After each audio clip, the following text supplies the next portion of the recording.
Ya vuelvo, voy a buscar el fiambre y vuelvo en un instante. Vaya, Permiso, mientras tanto, yo voy a pedir que se baje la luz. Acaba de caer Barton. ¿Es posible bajar un poco la luz o no? No importa, si no, podemos imaginar que bajan las luces. Pensemos todo fuerte, muy fuertemente, pensemos que las luces se están bajando. A ver si conseguimos bajarlas. Ya van a bajar. Voy a hablar de un señor llamado Timothy Dexter. Ustedes preguntarán quién es. Veremos. Nació en Malden, Massachusetts, y en su infancia no fue escolarizado. ¿Están bajando las luces? ¿O me parece a mí? A los 8 años, este hombre, Timothy Dexter, no era un hombre, sino un niño. Comenzó a trabajar como peón agrícola, no lo habían mandado al colegio. A los 16 ya era aprendiz de un peletero.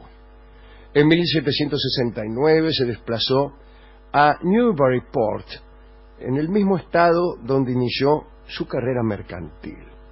Empezó a tener éxito, inexplicablemente, porque carecía de cualquier mérito. Y este éxito le facilitó el matrimonio con una viuda muy rica, llamada Elizabeth Frothingham, con quien se casó, se entreveró. Al rato el tipo estaba viviendo en una gran mansión con una tipa. Sus contemporáneos pensaban que era un imbécil y les daban pésimos consejos e indicaciones negativas con la intención oculta de desacreditarlo y hacerle dilapidar su fortuna. Así, a finales de la Revolución estadounidense, Dexter se hizo con enormes cantidades de dinero, pero lo tenía todo en la antigua moneda colonial, totalmente depreciada en aquel entonces. Pero luego se reanudaron las comunicaciones comerciales con Inglaterra y se dio cuenta de que estaba en posesión de una enorme fortuna. Compró entonces 2 barcos y emprendió un negocio de exportación hacia las Indias Occidentales y hacia Europa. Debido a que básicamente era analfabeto, su sentido comercial se apoyaba en 2 elementos: la intuición y la buena suerte. Dexter tenía un tarro bárbaro, para decirlo así. Cuando alguien, por ejemplo, le recomendó, con mala intención, enviar un cargamento de sartenes a las regiones tropicales, él lo hizo. Y su capitán logró venderlas no como sartenes, que a nadie interesaban, sino como cucharones a los productores locales de melaza, e hizo un gran negocio.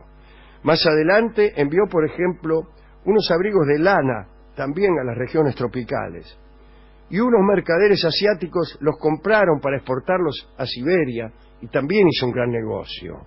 Su siguiente aventura fue el transporte de carbón a Newcastle, que es un lugar donde se produce carbón. Parecía un fracaso cierto, pero no. Sus barcos llegaron justo cuando declaraban huelga los tipos de las minas, y los compradores potenciales estaban desesperados y pagaban cualquier cosa por carbón. También vendió Biblias, gatos callejeros, siempre con grandes beneficios. Barbas de ballena las vendió para hacer corset. Bien. Entró a la alta sociedad de Nueva Inglaterra, pero todos lo desdeñaban porque era ignorante. Nadie quería socializar con él. Se compró una enorme mansión en Newburyport, que actualmente es sede de la biblioteca pública, ¿no? El anterior dueño, el señor Tracy, era socialista, y Dexter trató de ganarse la simpatía de este hombre que le había vendido la casa, imitándole. Entonces empezó a adquirir costumbres de socialista. Dexter trató de ganarse la simpatía, pero el otro siguió odiándolo.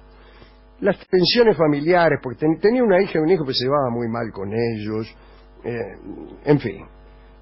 Y quedaron estas tensiones en evidencia cuando Dexter comenzó a difundir entre sus visitantes la noticia de la muerte de su mujer, pese a que obviamente seguía viva, advirtiendo que la mujer borracha y rezongante que paseaba por la casa no era más que un espíritu.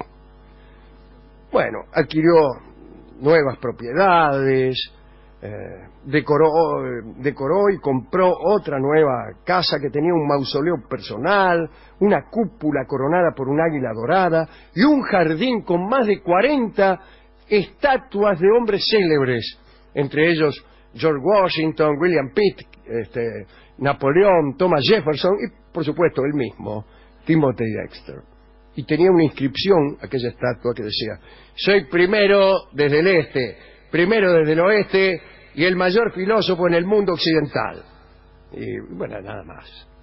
Dexter también tenía su propia manera de llevar los asuntos domésticos, tenía un ama de llaves de la que él mismo decía que era una princesa. También había un loco, un adivinador y un poeta laureado entre la servidumbre, ¿no? Este poeta era Jonathan Plummer, y a los 50 años Dexter escribió un libro, a pesar de que era analfabeto, un libro sobre sí mismo, y constituido en buena parte con quejas contra los políticos, contra la iglesia y contra su mujer. Las quejas contra los políticos son típicas de las personas que escriben libros sobre sí mismas y que se han negado a recibir ninguna clase de instrucción. El libro contaba con 8.847 palabras y 33.864 letras, pero no tenía signos de puntuación. En un primer momento, Dexter distribuyó su obra como regalo. Se publicaron finalmente 8 ediciones de la obra, y como algunos lectores protestaron por la dificultad de leer sin signos de puntuación, la segunda edición incluía una página extra con líneas y líneas de signos de puntuación para que los lectores pudieran aderezar y salar el texto a su sabor. Póngalo donde quiera. Y aquí viene lo que quería contar yo, lo único que quería contar. Teniendo cierto día curiosidad por lo que la gente diría después de su muerte, procedió a anunciar su fallecimiento y preparó su propio funeral. Y aunque más de 3.000 personas se presentaron a la ceremonia, su mujer no lloró la pérdida. Y entonces Dexter, indignado, posteriormente, la apaleó. Dexter murió realmente en 1806. Su domicilio se convirtió en un hotel y después, como se ha dicho, en una biblioteca. Las tormentas deterioraron la mayoría de las estatuas de su mansión. Queda solamente una, la de William Pitt. Su librito todavía es leído. Pero para mí lo más extraordinario son dos cosas. La primera, la suerte de aquel hombre, ¿no? Un tipo que por error manda a vender abrigos de piel al Ecuador y que justo encuentra un traficante que está dispuesto a venderlos en Siberia. Ese tiene suerte. En el naipe del vivir suelo acertar la carta de la boca y a mi lado oigo decir que es porque estoy con una suerte loca. Al saber de esa suerte, su aprendí viendo trampearme y ahora solo han de coparme cuando te hacen con la muerte en el naipe del vivir.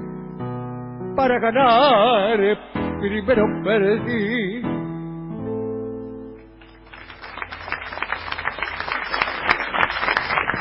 La suerte es la primera característica, y la segunda, aquella locura con la que todos soñamos alguna vez, la locura de asistir a nuestro propio funeral. Aquí termina la historia de Dexter, pero enseguida nos viene a la mente otra historia, u otras historias de personas que trataron de asistir a su propio funeral. Pedrarias Dávila era un guerrero español del siglo XVI, enemigo de Vasco Núñez de Balboa, y que padecía catalepsia. Parece que un día sufrió un ataque, lo dieron por muerto, y ya estaban dispuestos a enterrarlo cuando un criado, que estaba abrazado al ataúd, dijo haber escuchado ruidos adentro de la caja. Dice, che, escucho ruido acá adentro de la caja. Abrieron y encontraron a Pedrarias Dávila, vivo, sorprendido, desorientado. Bueno, qué sé, esos son detalles mínimos. Bueno, aquel hecho produjo una gran conmoción entre los familiares, pero mucho mayor fue la conmoción que padeció el propio Dávila, que empezó a decir, ¿y si me pasa de nuevo? ¿Y si me sepultan vivo? Entonces hizo construir un féretro y hizo decir por él también una misa de corpore insepulto, y aquel féretro tenía una serie de trucos para poder ser abierto desde adentro, y lo acompañaba a don Pedrarias por todas partes. Él estuvo en Panamá, fue en Costa Rica, anduvo por el Caribe, siempre con su féretro, que lo acompañaba a todas partes. En sus aposentos también, estuviera donde estuviera,